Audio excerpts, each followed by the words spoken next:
Screen पे एक तस्वीर देख रहे हैं और इस तस्वीर में कौन दिख रहा है आपको? हाथ मिलाते हुए दिख रहे हैं भारत के आर्मी चीफ और सामने में दिख रहे हैं भूटान के राजा। और सच मानिए ये जो तस्वीर है ना, ये तस्वीर अभी दो देशों को बड़ी टेंशन दे रही है। एक तो है बांग्लादेश और दूसरा है चाइना। भूटान को अगर मैप में देखें तो भूटान की रणनीतिक पोजीशन भारत के लिए बहुत ज्यादा खास है। इस तस्वीर में आप देख रहे हैं भूटान उस जगह मौजूद है जिस जगह भारत की सबसे कमजोर नस बांग्लादेश के अनुसार मौजूद है। लेकिन क्या भूटान और भारत एक बड़े खेल की तैयारी कर रहे हैं? जानेंगे जियोपॉलिटिक्स में क्या कुछ चल रहा है। हमेशा की तरह वर्ल्ड मिरर के इस एपिसोड में जानने को मिलेगा बहुत कुछ, इसलिए वीडियो को अंत तक जरूर देखें। आइए जानते हैं इन खबरों को विस्तार से। भारत के आर्मी चीफ इस वक्त भूटान में है और पिछले 2-3 दिनों से हैं। 4 दिनों की यात्रा के लिए ये भूटान पहुंचे हैं। भूटान से इनकी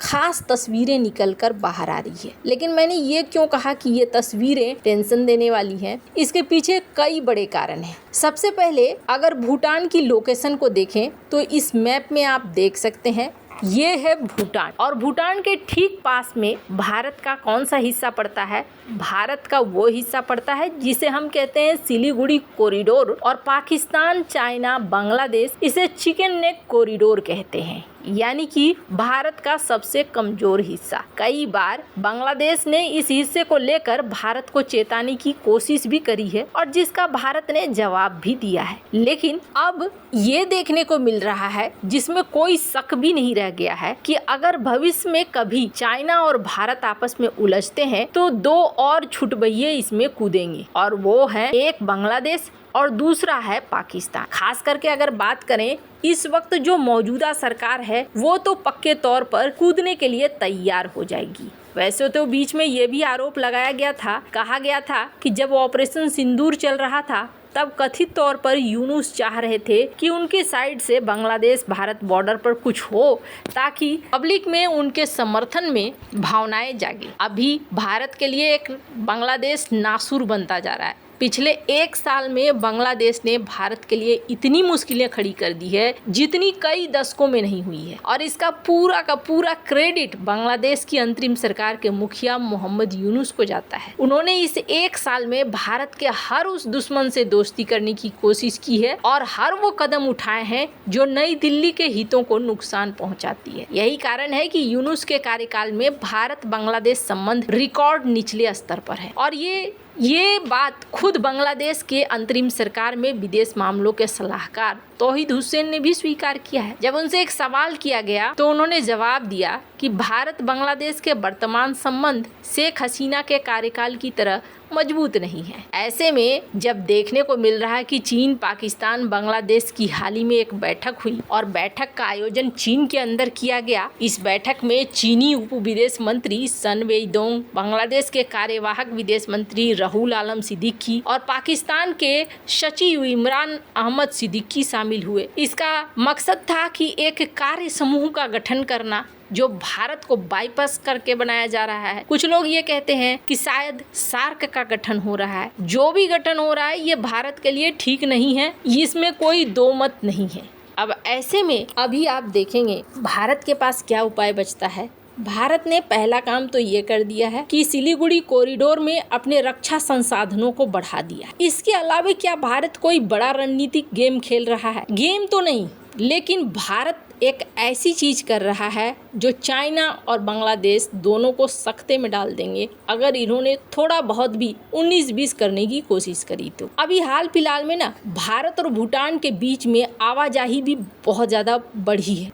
कई बार देखने को मिला है भूटान के राजा पहुंचे हैं भारत, कई बार ये भी देखने को मिला है कि भूटान के पीएम पहुंचे हैं। इसके अलावा भारत की तरफ से भी बहुत सारे लोग गए हैं। पीएम मोदी भी यहाँ पहुंचे हैं। पीएम मोदी का शेड्यूल, पीएम मोदी की तारीख कैंसिल होने के बाद भी दोबारा पहुंचे थे वो। तो यहाँ भूटान के साथ चल क्या रहा है? भारत और भूटान आज के नहीं, काफी पुराने सहयोगी रहे हैं। भारत और भूटान दोनों के बीच में कई प्रोजेक्ट भी चल रहे हैं। स्क्रीन पर एक आर्टिकल देखिए, 10,000 करोड़ के प्रोजेक्टों के लिए समर्थन मिला है, जिसमें से 1,113 करोड़ के 10 प्रोजेक्ट को मंजूरी भी दे दिया गया है। 10,000 करोड़ रुपए यहाँ पर खर्च किए जाएंगे क्या बनेगा इससे? भूटान में अस्पताल बनेंगे, स्वास्थ्य केंद्र बनेंगे, कनेक्टिविटी के लिए सड़कों का निर्माण होगा, पुलों का निर्माण होगा। भूटान के दूर दराज क्षेत्र जहाँ पर सड़कें नहीं हैं उनको भूटान से जोड़ा जाएगा, शहरी बुनियादी ढांचा बनाया जाएगा। इसके अलावे और भी तरह की मदद भारत भूटान को कर रहा है। भारत और भूटान की साझेदारी सिर्फ यहीं पे नहीं है, जल विद्युत परियोजनाओं में भी है। साल 2019 में भारत और